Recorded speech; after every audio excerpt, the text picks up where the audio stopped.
नमस्कार। ये प्रथम वर्ष जिससे हमारा पाठ्यक्रम से परिभाषा, जिसके अंतर्गत ये हम लोग आज बात करेंगे शिक्षक की भी भाषाई दक्षता। एक भाषा का जो शिक्षक है, यदि उसमें भाषाई दक्षता नहीं होगी तो वो कक्षा शिक्षण जब भी वो करवाएगा तो बालक है वो सही तरीके से ज्ञान प्राप्त नहीं कर पाएंगे। ये भी कह सकते हैं कि बालकों का जो भाषाई विकास है वो सही तरीके से नहीं हो पाएगा। हमारी इकाई तो भाषा का विकास, जिसके अंतर्गत भी शिक्षक के अंदर भी भाषाई दक्षता होना बहुत ही आवश्यक है, तभी वो बालकों के अंदर इस गुण का विकास कर सकते हैं। तो आइए हम चर्चा करते हैं कुछ बिंदुओं के माध्यम से कि शिक्षक में भाषाई दक्षता कौन कौन सी होनी आवश्यक है। तो पहली है भाषा का संपूर्ण ज्ञान। भाषा का संपूर्ण ज्ञान, जो भाषा शिक्षक होता है उसे भाषा का संपूर्ण ज्ञान होना बहुत ही आवश्यक है। अगर भाषा से, क्योंकि अपने विषय का ज्ञाता अगर वो नहीं होगा तो अपने विषय से संबंधित जो कठिनाइयाँ हैं वो उसे दूर नहीं करवा पाएगा, क्योंकि छात्र है वो जिज्ञासु प्रवृत्ति के होते हैं, कभी भी किसी भी प्रकार से वो प्रश्न कर सकते हैं। जब तक ये एक शिक्षक संपूर्ण ज्ञान प्राप्त नहीं करेगा तो वो विद्यार्थियों को संतुष्ट नहीं कर पाएगा। इस हेतु एक अध्यापक का भाषा का संपूर्ण ज्ञान होना बहुत ही आवश्यक है। दूसरा है साहित्य का संपूर्ण ज्ञान। साहित्य का संपूर्ण ज्ञान, साहित्य का संपूर्ण ज्ञान। अब दूसरी बात है कि भाषा से संबंधित जो साहित्य होता है, जिसका अगर अध्यापकों के हम लोग देखते हैं कि छोटी कक्षाओं में कहानी, नाटक इनके माध्यम से शिक्षा दी जाती है। उसके बाद जब हम बात करें उच्च माध्यमिक स्तर की बात करते हैं तो वहाँ पर विद्यार्थियों को साहित्य का ज्ञान प्रदान किया जाता है। अगर एक अध्यापक को ही अगर साहित्य का ज्ञान प्राप्त नहीं होगा या फिर साहित्य के बारे में जानकारी नहीं होगी तो कहीं बालक है वो किसी भी प्रकार के जब प्रश्न करेंगे तो अध्यापक है साहित्य से संबंधित उत्तरों को नहीं दे पाएगा। इस हेतु एक अध्यापक के इसलिए हम देखते हैं कि जो फर्स्ट ग्रेड टीचर्स वगैरह होते हैं उनके लिए जो कोर्स होता है, फर्स्ट ग्रेड टीचर यानी कि 11th-12th के जो टीचर्स हैं उनके लिए जो कोर्स होता है वो उच्च माध्यमिक, फिर स्नातक और स्नातकोत्तर का कोर्स दिया उन्हें जाता है, जिससे कि उनका जो साहित्यिक जो भाग है उसका विकास उनका हो जाए। ठीक है, तो साहित्य का संपूर्ण ज्ञान होना जरूरी है। फिर है साहित्यिक अभिरुचि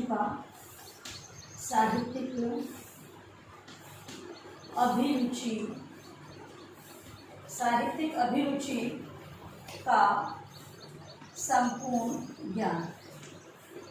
एक अध्यापक को साहित्य के प्रति जो रुचि होती है उसका क्या क्या अभिरुचियाँ हो सकती है उसका ज्ञान होना बहुत ही आवश्यक है, क्योंकि साहित्य से संबंधित जो रुचियाँ होती है, गद्य में है, किसी की पद्य में होगी। ठीक है, तो गद्य के अंतर्गत विभिन्न विधाओं को हम लोग देखते हैं, उसके अंतर्गत जो आती है उनके बारे में हम ये कहें कि कोई बालक है कहानी में रुचि रखता है तो कोई नाटक में रखता है, तो हम ये नहीं कह सकते कि सभी बालक कहानी में रुचि रखेंगे, सभी नाटक में रखेंगे। तो ये सारी जानकारी एक अध्यापक को होनी चाहिए कि साहित्य के प्रति अभिरुचि का ज्ञान किस प्रकार होता है, बालक किस प्रकार की अभिरुचियां बालकों के अंदर विकसित हो सकती है, ये संबंधित जानकारी एक शिक्षक को होना बहुत ही आवश्यक है। फिर है भाषा के गौरव, भाषा के प्रति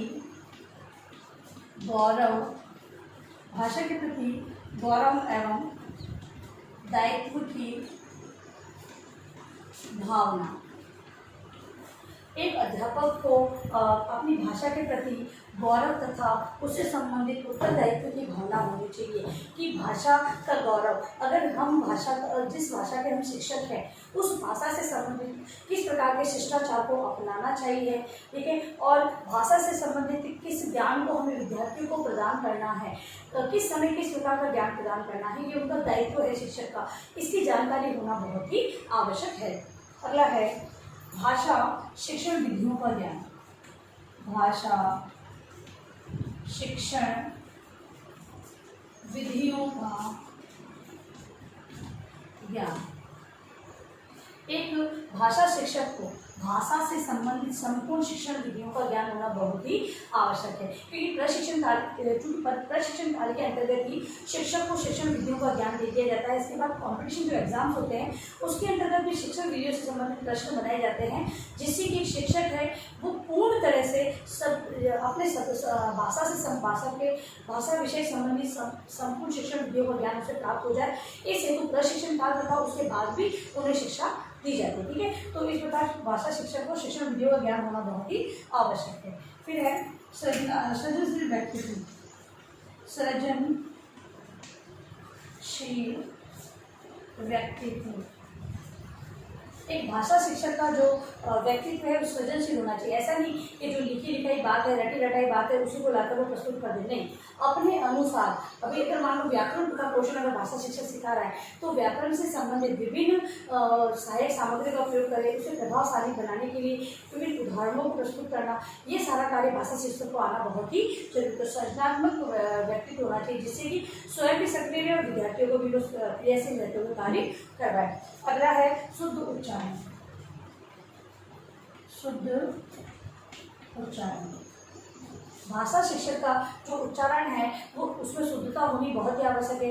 यदि उच्चारण में अगर शुद्धता नहीं होती है तो विद्यार्थी भी है उस शब्द का अशुद्ध ही उच्चारण करेंगे। इस हेतु हम देखते हैं कि प्रशिक्षण काल के दौरान ही लैंग्वेज लैब के द्वारा जो शिक्षक विद्यार्थी होते हैं उन्हें विभिन्न प्रकार के जो उच्चारण संबंधी अशुद्धियाँ होती है उन्हें दूर करवा दिया जाता है, जिससे कि जब वो भावी शिक्षक बने, जब उनमें ये अशुद्धियाँ ना हो, तो इस हेतु शुद्ध उच्चारण का प्रयास भी शिक्षक के लिए बहुत ही आवश्यक माना गया है। फिर है सुंदर लेख।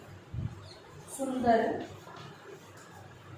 लेख, भाषा शिक्षक जब भी श्याम पट पर किसी भी प्रकार का कार्य करे तो उनके लेख सुंदर होने चाहिए। इस हेतु शिक्षक को श्याम पट लेखन सुधार हेतु विभिन्न प्रयास करवाए जाते हैं, और जिससे कि उनके श्याम पट का क्योंकि जो अभ्यास कार्य होता है, ये कहें कि जो प्रशिक्षण काल है उसके अंदर जो प्रैक्टिकल वर्क होता है, जैसे कि इंटर्नशिप का है, इंटर्नशिप के अंतर्गत यही तो सिखाया जाता है कि विद्यार्थियों को पढ़ाया किस प्रकार जाए, और अभ्यास करते करते उनका श्यामपट का जो कौशल का विकास भी उसमें हो जाता है।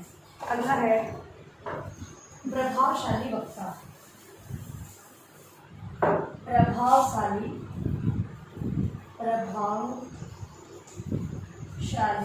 वक्ता, एक अध्यापक को प्रभावशाली वक्ता होना बहुत ही आवश्यक है। यदि अगर अध्यापक है ग्रुप पर पढ़ाएगा या फिर कोई जानकारी वो सही नहीं दे पाएगा, अटक कर पढ़ा रहा है या फिर कहीं पर किसी अर्थ को भूल जाता है, तो इससे क्या होता है कि वो अपने जो कहने का जो तात्पर्य होता है वो अभिव्यक्तिकरण है वो सही तरीके से नहीं कर पाता है। तो एक जो शिक्षक है वो प्रभावशाली वक्ता होना चाहिए।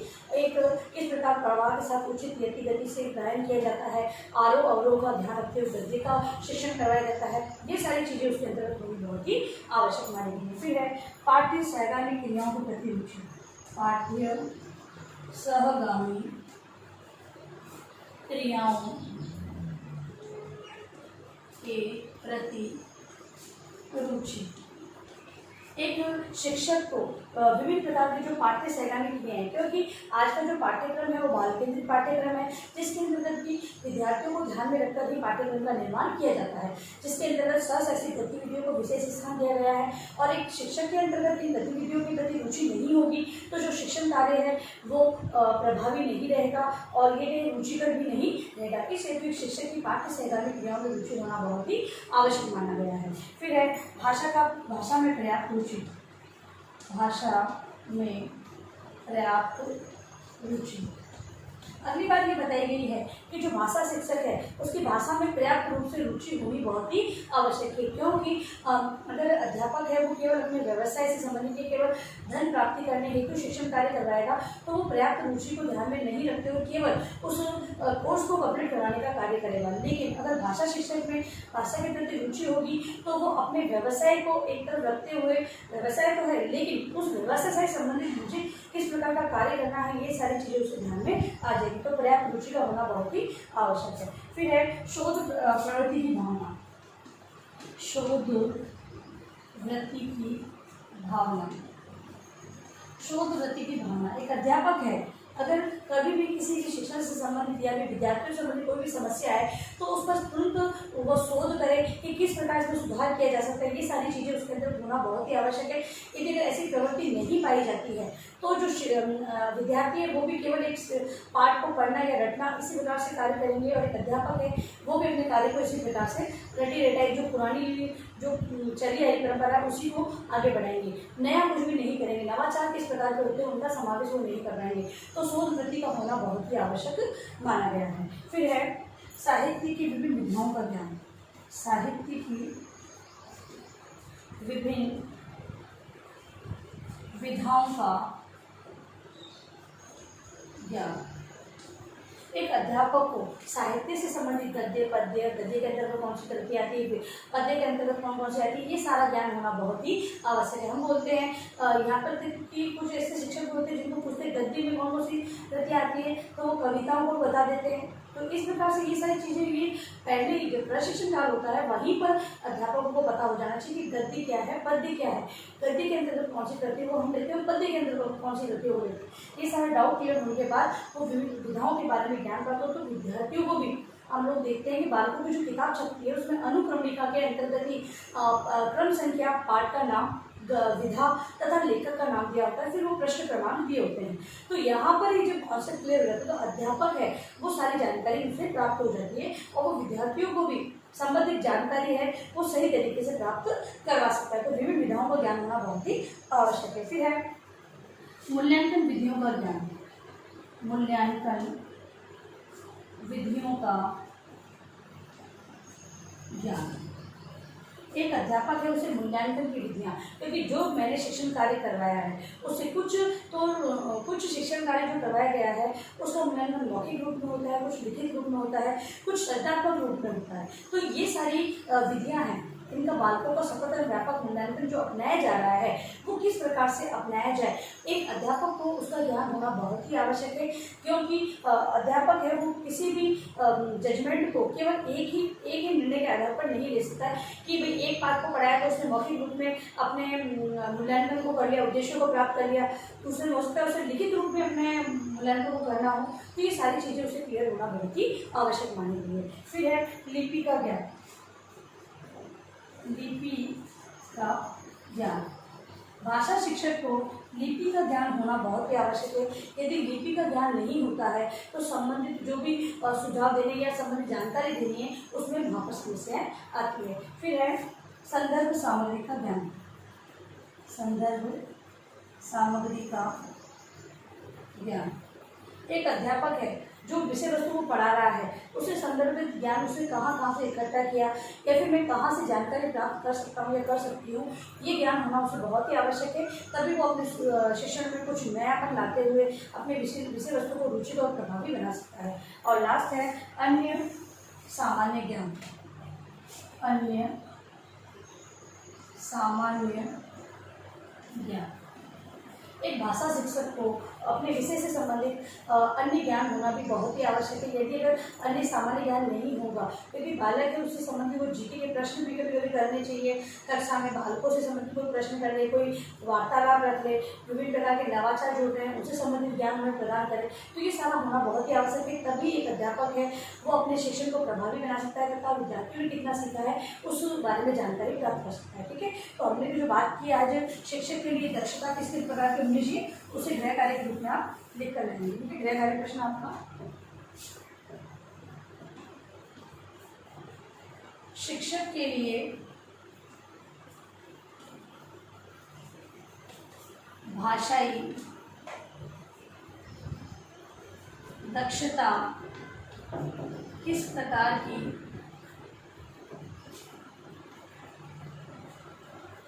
होनी चाहिए।